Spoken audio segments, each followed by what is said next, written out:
गोलमाल है ना, यही चल रहा था ना। पुत्र पूछ रहा था कि आप कौन हो, है ना, तो पिता बोलते जो तू है मैं वही हूँ। पिता ले देकर उसको अपने साक्षी भाव पे बिठा रहे हैं। अब उसको ये समझा रही हैं कि जो हम बाहर की क्रिया करते हैं, है ना, मूर्ति पूजन में या भक्ति भाव में, जो भी हम अपने मन के भाव बनाते हैं तो हमें वो वैसा मिल जाता है, पर वो हमें साथ के साथ नहीं मिलता। टाइम लेकर मिलता ज़रूर है फल उसका, पर अगर हम ये ब्रह्म भाव बनाते हैं तो ये हमें साथ के साथ फल मिलता है, इसका उसी काल में ही मिल जाता है। अब आगे हमारा चल रहा है, हे पुत्र, अत्यंत अपने से भिन्न दूर वैकुंठ में विष्णु आदि ईश्वरों की दृढ़ भावना रूप भजन से प्राप्ति होती है। अब स्वर्ग के अंदर दूर है ना अपने से, है ना, भगवान जी विष्णु जी हो गए, है ना, पर उनकी प्राप्ति तो हो जाती है। अपने से दूर है, होती कैसे है? भावना रूप, भावना से। जब भावना से हम भजन करते हैं तो अत्यंत अपने से अभिन्न, मतलब एकमेक सतचित आनंद निज आत्मा की दृढ़ भावना रूप भजन से क्यों ना तद्रूपता की प्राप्ति होगी। जब अपने से दूर वैकुंठ में है, स्वर्ग में भगवान की हम प्राप्ति कर लेते हैं, है ना, जो अपना आपा है तो क्या उसकी प्राप्ति नहीं होगी? जब हम दृढ़ भावना करेंगे तो वो भी भावना से प्राप्त होता है और ये भी भावना से प्राप्त होता है, किंतु अवश्य होगी। इससे मैं सतचित आनंद सर्व मन आदियों का साक्षी आत्मा हूँ, वह मन वाणी के विषय जाति गुण क्रियावान पदार्थों सहित मन वाणी से मैं अवाढ मानस गोचर हुआ भी अस्ति भाति प्रिय रूप मैं ही सर्व आत्मा हूँ। कहते हैं वो भी दृढ़ता है, ये भी दृढ़ता है। अगर हम ऐसी दृढ़ता करते हैं, है ना, तो मैं मन वाणी को भी देखने वाला हूँ। ये भाव हम अपनी मन बुद्धि से ही बना रहे हैं। अगर ये मैं ब्रह्म, मैं सच्चिदानंद हूँ, ऐसा भाव बनाते हैं तो हम मन वाणी बुद्धि से अवाढ मानस गोचर उसको भी देखने वाले हुए। विकल्पों से रहित मैं निर्विकल्प हूँ, मुझे साक्षी के अंदर कोई विकल्प नहीं है। अब विकल्प का क्या मतलब है? हाँ, विकल्प का मतलब है किंतु परंतु होना। मैं मन हूँ, मैं बुद्धि हूँ, है ना, मैं वाणी हूँ, मैं इंद्रिय हूँ, मैं पंचकोश हूँ, मैं प्राण हूँ, मैं क्या हूँ। कहते हैं इसमें कोई विकल्प नहीं है, हम इसको कुछ कह नहीं सकते। इस दृढ़ भावना रूप भजन को कर जो आगे ही स्वतः वही रूप होवे। अब हम जैसी दृढ़ भावना करेंगे वही रूप हो जाएंगे। कहते वास्तव में हम हैं तो वही, पर जब हम अपने आप को भूल गए तभी ये नाम रूप आकार दृढ़ हुआ ना हमें। अब अगर हम फिर से वही भावना करते हैं तो हम फिर वही हो जाएंगे स्वतः, हम पहले से ही वही हैं। पुनः भावना के वश से वही रूप होवेगा। जैसे घटाकाश तथा प्रतिबिंब यह भावना करे कि हम महाआकाश और बिंब रूप हैं। अब ये मठाकाश है ना, अब मठाकाश ये खाली दीवारों के कारण मठाकाश है। अब ये दीवारें हटा दें तो महाकाश। अगर ये वाला आकाश अभी से भावना कर ले कि मैं महाकाश हूँ, कोई रोकेगा उसको भावना करने से? है वही, खाली भाव बनाना है। अभी ये दीवारों के कारण, है ना, ये श्री रूप दीवारों के कारण हम खाली वही बन गए, छोटे आत्मा बन गए, है ना। इस क्योंकि पता है हिंदी अंदर आत्मा है, ठीक है। अगर ये हटा दें ये दीवारें, तो शरीर वाली दीवारें हटा दें तो हम वही रूप में लापहोण मन गिनू, है ना। मानना है, करना कुछ नहीं है, खाली भाव बनाना है कि मैं वही रूप हूँ। सो महाकाश तथा बिंब भाव को आगे ही प्राप्त है, वो पहले से हम ब्रह्म हैं। पुनः भ्रांति की निवृत्ति से वही रूप होते हैं। कह रहे पुनः भ्रांति की निवृत्ति, खाली संशय है, हमें भ्रांति है, हम हैं वही ब्रह्म, खाली भ्रांति है जो इस शरीर का नाम रखा गया है। कहते हैं इसकी निवृत्ति हो जाए, ये शरीर मैं नहीं हूँ, मेरा नहीं है, ये मेरी प्रारब्ध है, हम सबकी प्रारब्ध चल रही है, वास्तव में हम ब्रह्म हैं। अब अगर ऐसी भावना करते हैं तो हमें वो निवृत्ति करनी नहीं पड़ेगी, ये वास्तव में निवृत्त है। निवृत्त का मतलब जा रहा है, जा रहा है ना, जा रहा है, स्वतः जा रहा है, जा रहा है, जा रहा है, वेंदे वेंदे वेंदे एकड़ी पूरा तीन से। अब यही बात कह रहे हैं हमें, जो जानने वाला है तो उसको पकड़ना क्यों, जो रुका हुआ है उसको पकड़ना है। रुके हुए की तरफ हमारी दृष्टि नहीं जाती, जाने वाले को हम रोक रहे हैं, उल्टा काम है हमारा। वो रुकेगा नहीं, वो जाएगा नहीं। अब जो नहीं जाता वो मैं हूँ, जो जा रहा है वो मैं नहीं हूँ। इस वास्ते शास्त्रों में निज रूप आत्म वस्तु में कारण सहित संसार रूप दुखों की निवृत्ति और परमानंद की प्राप्ति कही है।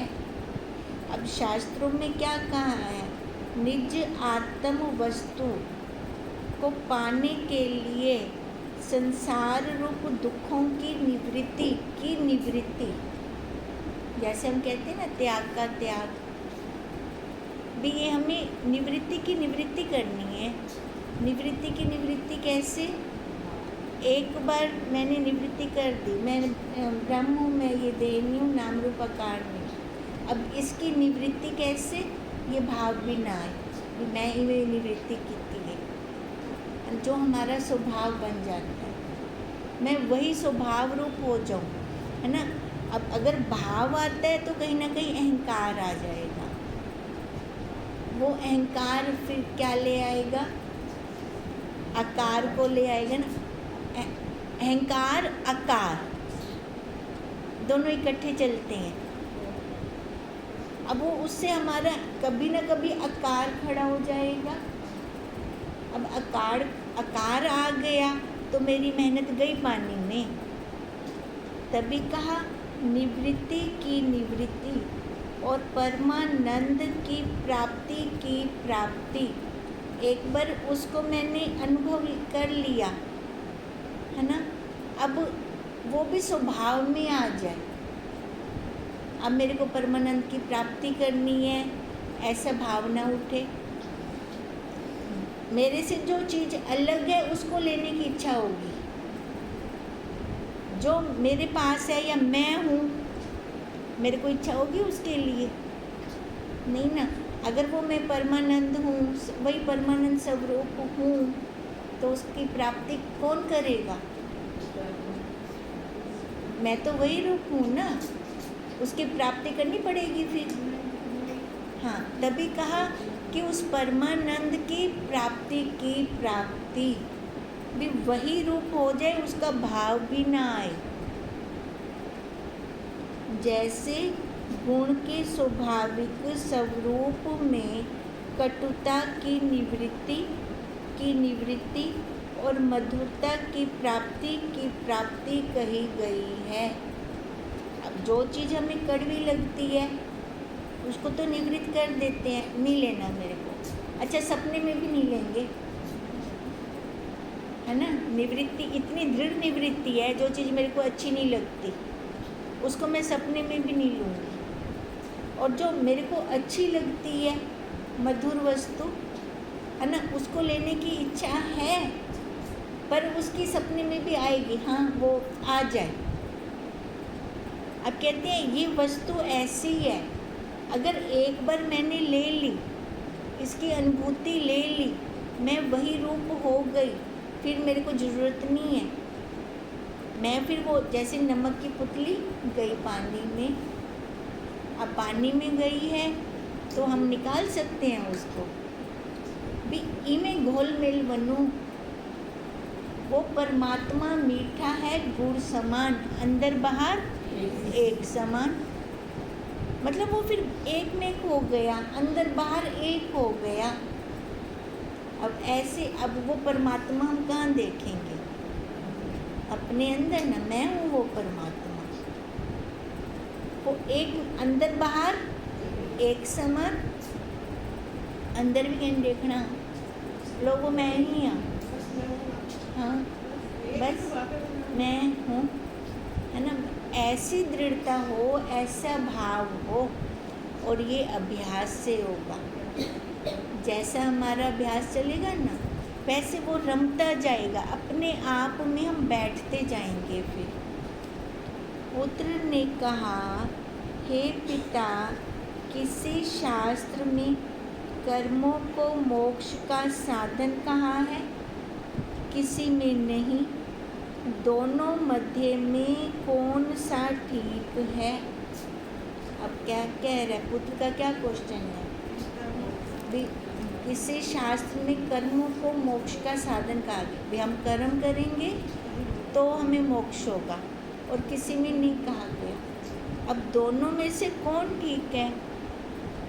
पिता ने कहा, हे पुत्र, कर्म नाम करने का है, सो कायिक वाचिक मानसिक संघात के कर्म से ही धर्म अर्थ मोक्ष नाम सुख की प्राप्ति होती है। अब कर्म का क्या मतलब है कि क्रिया करेंगे। अब क्रिया करेंगे तो 3 कर्म कायिक वाचिक मानसिक हमारे ये बनेंगे। अब इससे जो बाहर के धर्म अर्थ काम बाहर के हैं, ये अपने अंदर के नहीं है, ये बाहर वाले हमें प्राप्त होंगे। अब ये बाहर से धन मिल जाता है ना, नाम हो जाता है, तो उससे सुख की प्राप्ति होती है। कुछ ना करने से चारों की अप्राप्ति है। अगर हम कुछ भी नहीं करते तो बाहर वाला भी नहीं मिलेगा, है ना। करने से अगर आदत है हमें करने की, तो हमें लगता है कि ये भी हमें करने से मिलेगा। अपना स्वरूप भी हम कुछ ना कुछ करते हैं तो बाहर से हमें मिलता है, क्रिया करते हैं तो। अब आदत इतनी पड़ गई है कि अपने लिए भी हम कुछ कर ही तो रहे हैं ये, है ना। करेंगे तो हमें अपना मोक्ष प्राप्त होगा। अब पिता क्या कह रहे हैं? कुछ ना करने से, आलसी बनने से तो कर्म कर। कर्म करने से बाहर वाले तो तेरे को प्राप्त हो जाएंगे। यह सर्व के अनुभव सिद्ध है। जैसे शुद्धा रूप दुख की निवृत्ति और तृप्ति रूप सुख की प्राप्ति भोजन का करना रूप कर्म से ही होता है ना। भोजन की निवृत्ति, जब शुद्ध भूख लगी है तो कर्म करेंगे ना, भोजन बनाएंगे, खाएंगे इत्यादि जान लेना। आत्मा अनात्मा का सम्यक विचार रूपी ज्ञान मोक्ष का साधन लिखा है। अब उसने कहा था ना भी शास्त्रों में कर्मों का मोक्ष का साधन लिखा है, कुछ शास्त्रों में। अब पहले तो उन्होंने बाहर का बता दिया, कर्म करेगा तो बाहर के अर्थ काम मोक्ष की उसकी प्राप्ति होगी, ठीक है। और कुछ ना करने से वो ठीक है। पर अगर आत्मा अनात्मा का सम्यक विचार करते हैं तब ज्ञान मोक्ष का साधन लिखा है, कर्म नहीं। अगर हमें सम्यक अपनी आत्मा को जानना है तो उसमें मोक्ष का साधन क्या है? ज्ञान। कर्म नहीं है, ज्ञान है। अब ज्ञान में हमें कुछ करने की जरूरत है नहीं। 100 भी मानसिक कर्म है। अब ज्ञान भी कैसा है? मानसिक। यह नहीं कि शारीरिक ही कर्म है, मानसिक कर्म नहीं है ना। अब शरीर से क्रिया करते हुए तो सारे दिखता है।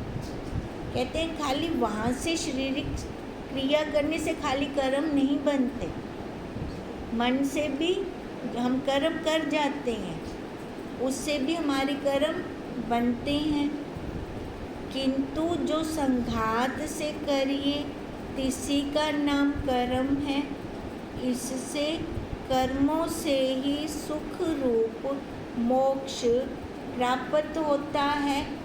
अब सुख रूप कर्मों से, अब देखो मोक्ष जो संसार में रचे बच्चे पड़े हैं वो किसको मानते हैं? सुख सुविधा आ जाए, है ना, चारों ऐषणाएं, हमारी तीनों ऐषणाएं पूरी हो जाएं, धन संपदा भरपूर हो, तो वो इसको मोक्ष मानते हैं।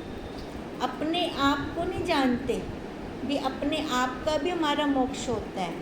अब कहते हैं अगर कर्म करते हैं तो कर्मों से ही सुख रूप मोक्ष प्राप्त होता है, और सुख रूप आत्मा है वो तो हमने किया ना, तभी हमें प्राप्त हुआ। पर वास्तव में सुख रूप कौन है? आत्मा है। तिस आत्मा की भी संघात रूप कर्म में ही उपासना उपलब्ध है।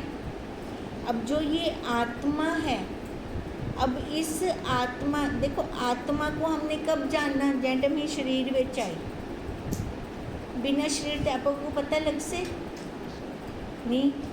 अब कहते हैं तिस आत्मा की भी संघात रूप कर्म में ही उपलब्धि होती है, अन्यत्र नहीं, है ना। इस आत्मा को हम इस संघात में ही जान सकते हैं। दूसरी रीति से कर्मों से मोक्ष नहीं। एक वो मोक्ष कौन सा है? जो बाहर की उपलब्धि वाला है ना, जो संसारियों के लिए है, वो उसी को मोक्ष समझते हैं। अब कहते हैं दूसरी रीति से कर्मों से मोक्ष नहीं। यह भी ठीक है, क्योंकि मोक्ष सुख रूप आत्मा संघात की चेष्टा रूप कर्म की उत्पत्ति स्थिति नाश के साक्षी रूप करके संघात की चेष्टा से प्रथम ही स्वतः सिद्ध है। अब उसमें हमें कर्मों की करने की कोई ज़रूरत नहीं है, वो स्वतः पहले से ही सिद्ध है। हम चाहे कर्म करें चाहे ना करें, मोक्ष हमें प्राप्त है, शुरू से ही प्राप्त है। इस वास्ते आत्मा सुख रूप मोक्ष कर्मों कर सिद्ध नहीं होता। यह भी ठीक है। अब पुत्र ने ये क्वेश्चन किया था ना, किसी कुछ शास्त्र में कर्मों से मोक्ष की प्राप्ति कही गई है, किसी शास्त्र में कर्मों से मोक्ष प्राप्त नहीं होता, ये कहा गया। अब जिस शास्त्र में कर्मों से मोक्ष प्राप्त होता है वो बाहर का है ना, जो संसारी लोग समझते हैं। और जिस शास्त्र में ये कहा है कि कर्मों से मोक्ष प्राप्त नहीं होता, वो अपने आप में बैठने का है, क्योंकि हम हैं बिना इंद्रियों के, जो कर्म होगा वो इंद्रियों से होगा। अब जो हम हैं बिना इंद्रियों के, हम पहले से ही मोक्ष मुक्त हैं, मुक्त आत्मा है। फिर क्या करें? जो हमें मुक्त होना पड़े, करना तो नहीं है ना कुछ। हे पुत्र, सर्व शास्त्रों में सब पक्ष मंडन पर पक्ष खंडन लिख रखा है। क्या जाने किस शास्त्र की बात सत्य है, किस की सत्य नहीं। कुछ अकल काम नहीं करती, है ना। भी क्या सत्य है, कई तो सबका खंडन कर रहे हैं और कोई मान रहे हैं। अब कहते हैं अब क्या जाने क्या सत्य है। अब जानने के लिए हमें शास्त्रों की जरूरत नहीं है। एक बार हमें तत्वज्ञ गुरुदेव मिल गए, है ना, हमने श्रद्धा विश्वास कर लिया। श्रद्धा विश्वास करके उन्होंने अपनी अनुभूति हमें दी, फिर मैंने अपनी अनुभूति निकाली कि ना निकाली। अब ये ऐसी मिठाई है कि हमें शास्त्रों से पढ़ के पता नहीं चलना। कैसे पता चलेगा? तो पता चलेगा, है ना। मतलब अपना निकालेंगे फिर हमें पता चलेगा। अब जब तक अपना नहीं निकालते तब तक अक्ल काम नहीं करती। फिर पूछते रहते हैं किंतु परंतु चलती रहती है।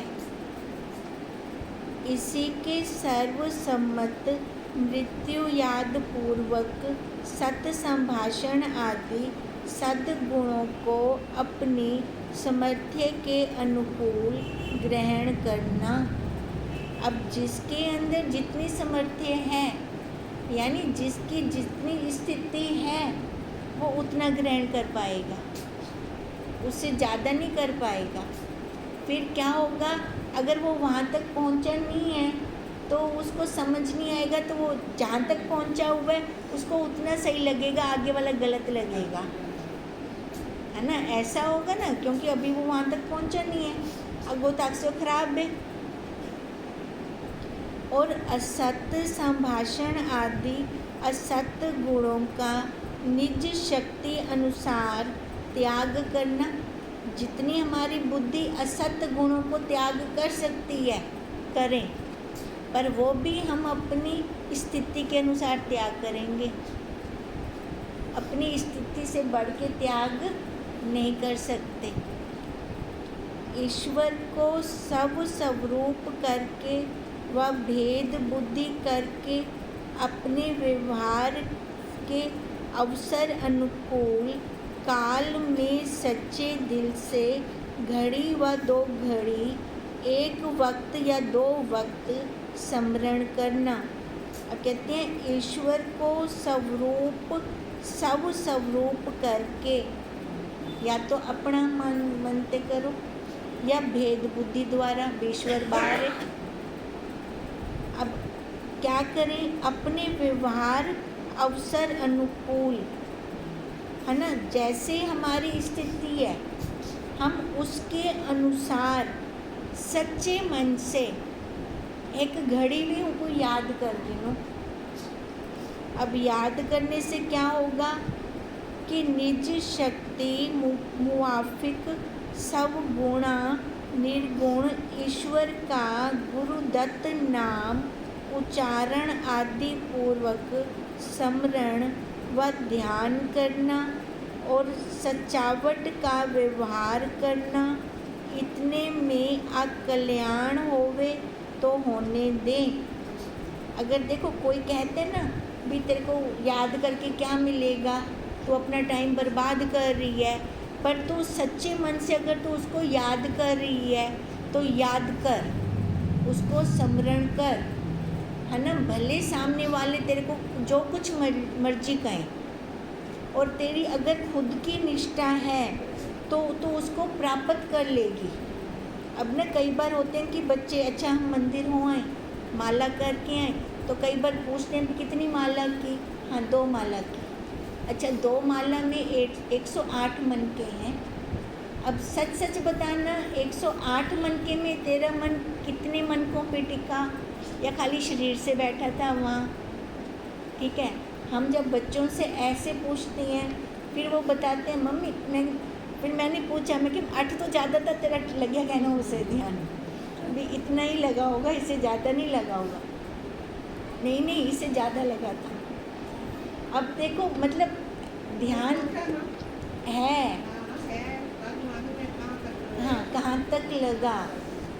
अब ये भी अगर हम गुण ये देते हैं, है ना, पूछते हैं, फिर जाके उनको लगेगा भी हाँ भी लावण है, ध्यान लावण है, हाँ कि अंदर जाएगी। अगर हम पूछें ना तो नहीं, फिर तो उनकी खाना पूर्ति पूरी हो गई, भी मंदिर जाना था, मत्था टेक आया, वहाँ मेरा पूरा हो गया, है ना।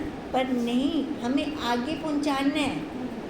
आगे पहुँचाने के लिए ऐसे क्वेश्चन आंसर करनी ज़रूरी है, क्योंकि वो सीधा ज्ञान पे नहीं आ सकते, सीधा वहाँ नहीं पहुँच सकते, ठीक है। अब भले सामने से उनको पता ना चले, पर एक बार सामने से पूछा ना तो वो उनको ध्यान में रहेगा। अब तभी कह रहे हैं, कोई सामने से कह देता है क्या हो जाता है, कुछ नहीं होता, तो कल्याण होवे तो होवे, पर हमें अपने निष्ठा नहीं छोड़नी चाहिए। तात्पर्य यह है कि धर्म पूर्वक अपना हक किसी से छोड़ना नहीं और अन्याय पूर्वक दूसरों का लेना नहीं। अपनी सच्चाई पर खड़े हों, और सच्चाई पे खड़े होने के लिए ये संस्कार माता पिता ही भरते हैं। अब ये संस्कार अगर हम लोग बच्चों के अंदर भरेंगे तो उनको लगेगा भी अगर कोई गिरा हुआ है किसी का पैसा तो उठा के मंदिर में दे दे, किसी की गलती से 4 पैसे ज़्यादा आ गए तो उसको वापस कर। बच्चे मन के सच्चे होते हैं, वो बात करते हैं पेरेंट्स को भी उसके ज़्यादा आ गई या कुछ ऐसा हो गया।